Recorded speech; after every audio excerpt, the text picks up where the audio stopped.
Bonsoir, bonsoir, bonsoir camarades marseillais, bienvenue sur cette vidéo. Encore une fois, avant qu'elle commence, n'hésitez pas à vous abonner, à mettre un j'aime si vous êtes régulièrement sur ma chaîne, ça fait toujours plaisir.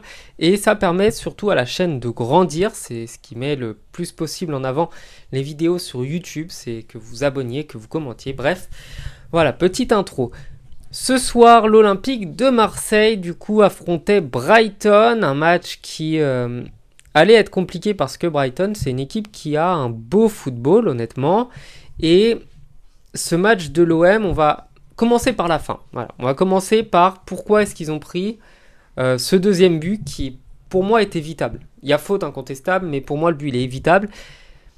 Et bah, c'est que l'OM joue un petit peu de la même manière à chaque match. Il se donne énormément sur le terrain en début de partie, c'est vraiment un énorme rythme que les Marseillais s'imposent, que les Marseillais mettent sur le terrain, qui paye à chaque fois, hein, mais défensivement, il manque de solidité et il s'épuise. Voilà. On va revenir dessus un peu plus après. On va pouvoir du coup parler de ce qui était bien et après on va parler de ce qui était moins bien. Donc, le côté très bien de Marseille, c'est que l'équipe de Marseille marque encore 2 fois ce soir.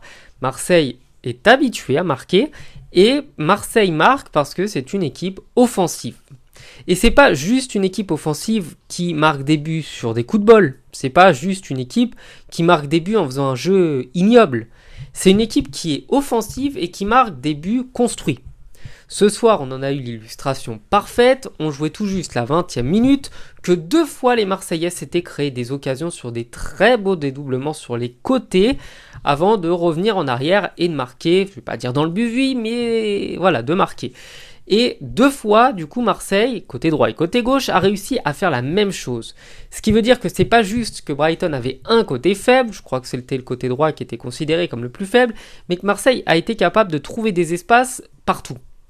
Et Marseille a mis énormément en difficulté cette équipe de Brighton, qui dans le même temps a été un peu terne, un peu tristounette quand même sur le terrain, et n'a pas fait preuve d'une énorme concentration, et n'a pas fait preuve surtout d'une énorme implication.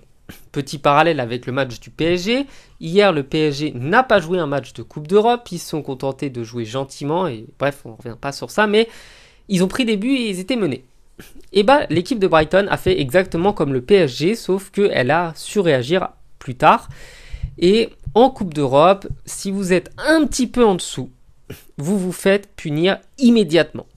Brighton a été puni par une équipe de Marseille qui déjà dans un premier temps était très concentrée, et ça c'est pour moi le point essentiel de ce match, une équipe de Marseille qui a été concentrée. Dans le même temps, cette équipe de Marseille, je l'ai déjà dit, je le redis, elle a été dangereuse pendant ce match.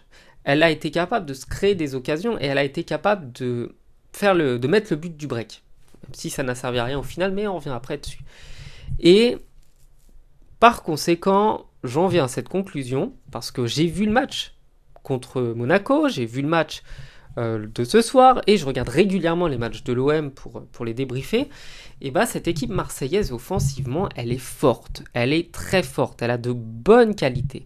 Et plus que d'avoir des individualités, parce que j'ai pas vu un mec au-dessus vraiment de tous les autres, c'est une équipe qui joue avec un très bon collectif.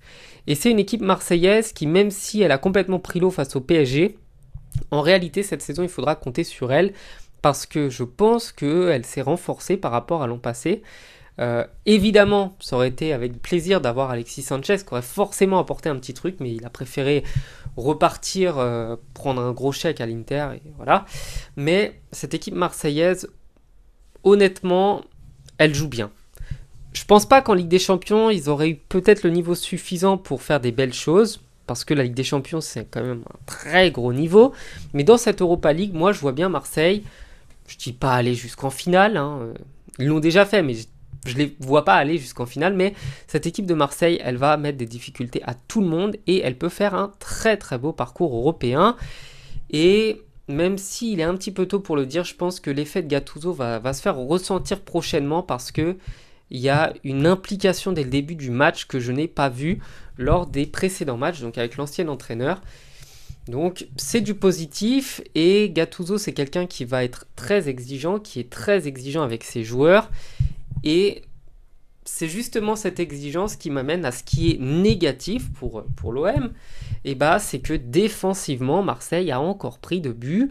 En 3 rencontres, les Marseillais ont quand même pris 9 buts. C'est beaucoup trop. C'est beaucoup trop pour espérer remporter des rencontres. Au final, bah, ils perdent contre Paris, ils perdent contre Monaco et ils font match nul contre Brighton. Donc là où on pourrait se dire que c'est un affreux résultat, que c'est horrible, et ben non, en fait moi je vois ça comme des défaites et comme des matchs nuls très encourageants parce qu'il y a du bon offensivement, mais défensivement c'est dur.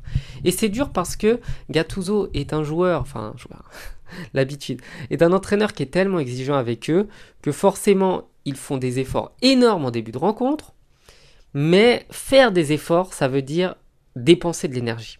Et quand vous dépensez beaucoup d'énergie sur les 45 premières minutes, il y a deux choses. Soit vous arrivez à faire le break, 2-0, 3-0, pourquoi pas.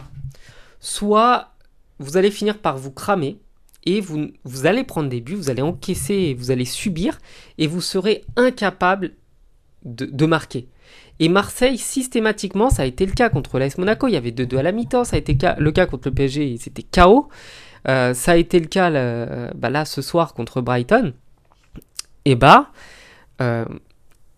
deuxième période, ils sont incapables de marquer.